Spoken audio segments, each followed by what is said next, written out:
On a map, it's just a line. But off the map, it becomes a journey, shaped by terrain, history, and the people who came before us. Those lines don't just lead somewhere, they become legends.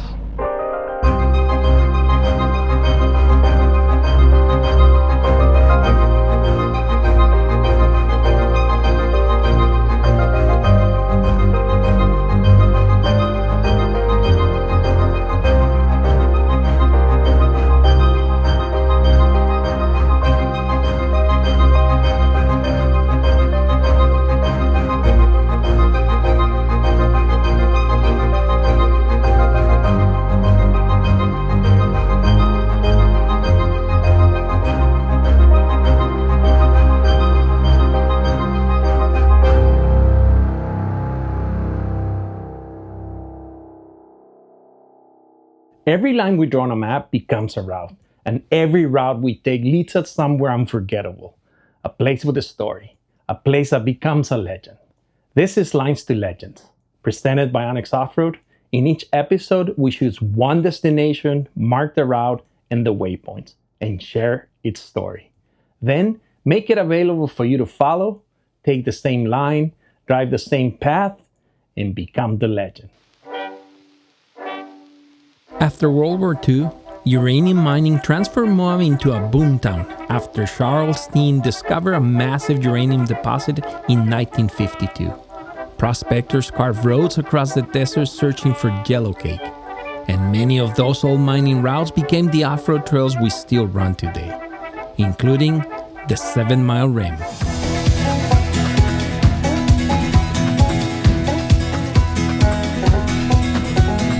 Just outside of Moab, the 7-Mile Rim Trail starts near Highway 191 and Highway 313, the road that heads towards Canyonlands National Park. It's an easy trailhead to get to, and once you leave the pavement, you're immediately surrounded by classic Moab desert scenery, red rock cliffs, open views, and miles of rugged terrain. The trail has a little bit of everything. You'll drive across a smooth slick rock, through sandy sections, and over rocky obstacles that keep things fun without being too extreme. Some parts are steep and off-camber, so good tire placement and low speed control definitely helped. But overall, it's considered a moderate trail. 7-Mile Rim is a great trail for anyone wanting a full Moab experience without tackling the hardest trails in the area. A high clearance 4x4 is recommended, and experienced beginners can usually handle it with the right setup. Along the way, you get incredible views of the desert, massive rock formations, and iconic spots like the Monitor and Merrimack Buttes. Whether you're exploring the area solo or like me, out here with friends, the experience is unforgettable. It's the kind of trail where the scenery is just as good as the driving.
One of the highlights of 7 Mile Rim is the series of overlooks and cliffside sections that run high above the surrounding desert. As the trail follows the rim, you get sweeping panoramic views of the valleys below, Highway 191 winding through the landscape, and the distant La Salle Mountains, which are often capped with snow. The contrast between the red rock terrain and the mountain backdrop makes this section especially scenic and one of the most memorable parts of the trail.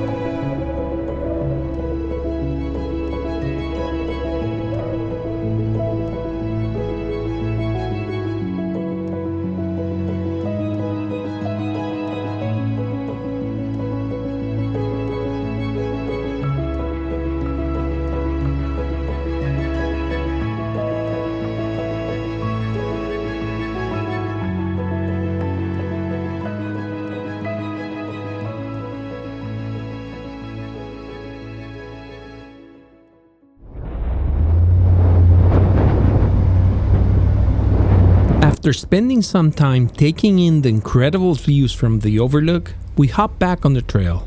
A right turn off trail D2431 leads to a short 400 yards spur that takes you to one of the most iconic spots in the area, Uranium Arch.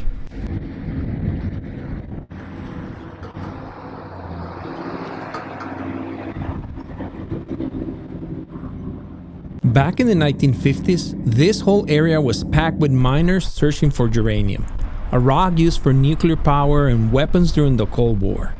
People came from all over hoping to strike it rich, and they carved roads through these canyons and mesas trying to find it. A lot of the off-road trails we drive today actually started as old mining roads from that time. Uranium Arch got its name because it sits right in the middle of that old mining country. It's not the biggest arch around Moab, but it became a well-known spot for locals, off-roaders, and explorers traveling through the 7 Mile Rim. If you look around, you can still find old mine roads, drilling sites, and signs of the uranium boom hidden throughout the desert. Even though the mines are long gone, the history is still out here, built right into the landscape.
The arch isn't massive like the famous arches inside the national parks.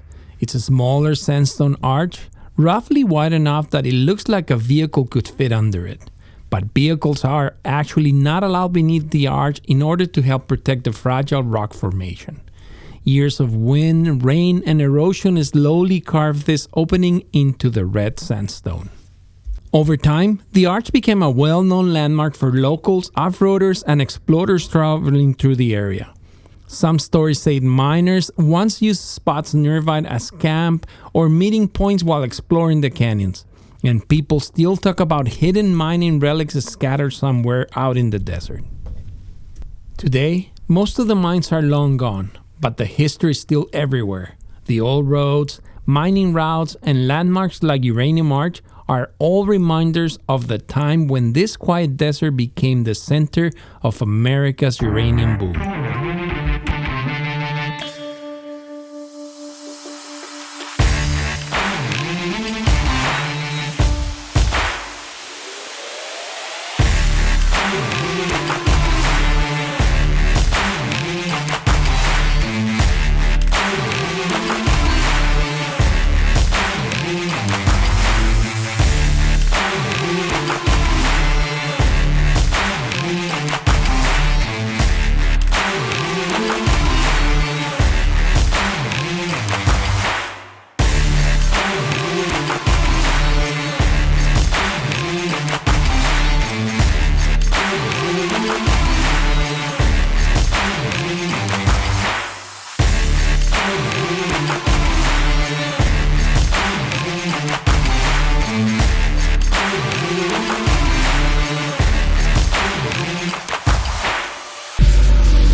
After spending a few minutes checking out Uranium Arch, we climb back into the jeeps and start making our way through the last stretch of the loop. The trail winds us back towards Sevenmile Rim Trail, with wide open views and a few fun sections along the way. Once we reconnect with the main trail, we keep exploring the area and taking in everything this place has to offer.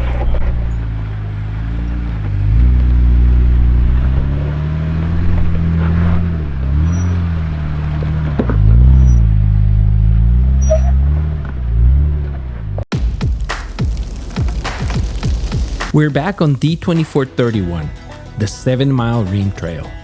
The turn is marked on the Onyx Off-Road app, and the complete route file is available to download thanks to the app's file sharing feature. As you know, Lines to Legends is presented by Onyx Off-Road, and if you're interested in subscribing to this amazing tool, you can save some money by using my discount code when you purchase the app.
In 1862, during the American Civil War, two ironclad warships changed naval history forever, the USS Monitor and the CSS Merrimack, also known as the Virginia.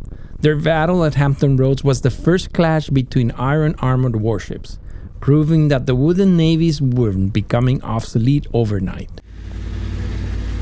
Years later, explorers and surveyors in the American West named two neighboring peaks Monitor and Merrimack, after the legendary rivals, a tribute to the ships that faced each other in one of history's most revolutionary naval battles, Today, the mountains stand side by side, just like the ironclads that inspired their names over 160 years ago.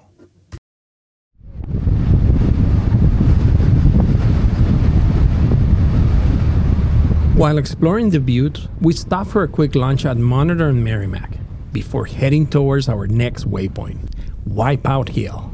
From here, the terrain changes completely. The soft sand and fast sections slowly disappear, replaced by endless stretches of slick rock that instantly transform the entire experience.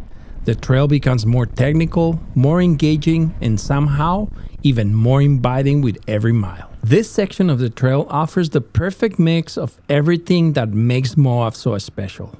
Massive views in every direction, mild but fun obstacles, narrow passes that keep you focused, and off-camber sections that get your attention just enough to keep the adrenaline flowing. The constant changes in terrain make every turn feel different from the last, and the grip from the slick rock gives you the confidence to push forward and enjoy the challenge. It's the kind of trail that keeps you smiling the entire time behind the wheel.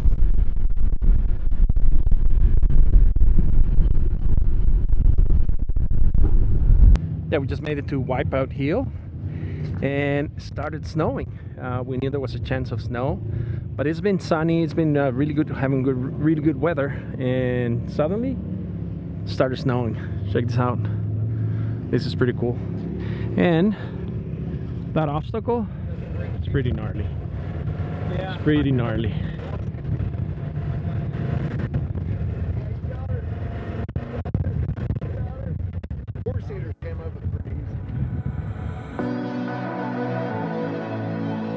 With the snow continuing to fall, the trail quickly turned wet, sleek, and unpredictable. The closer the bad weather got, the less motivated any of us were to risk taking on the Wipeout Hill obstacle. One wrong move out here could ruin the rest of the trip. So we decided to play it smart and keep moving. We headed out toward the termination towers, taking in the views as the storm rolled across the landscape. From there, the trail will connect us to the 343 road, eventually dropping us into Highway 191 for the drive back into Moab after an unforgettable day on the trail.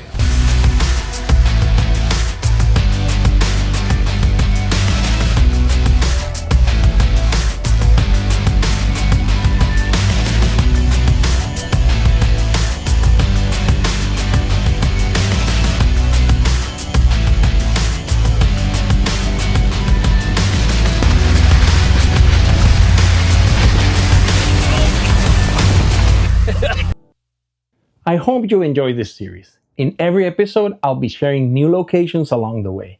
That said, not every place I explore will be revealed. Some locations are meant to be protected, not shared, and best discovered on your own. If you liked the video, go ahead and hit the like button, go ahead and subscribe, and thank you for watching.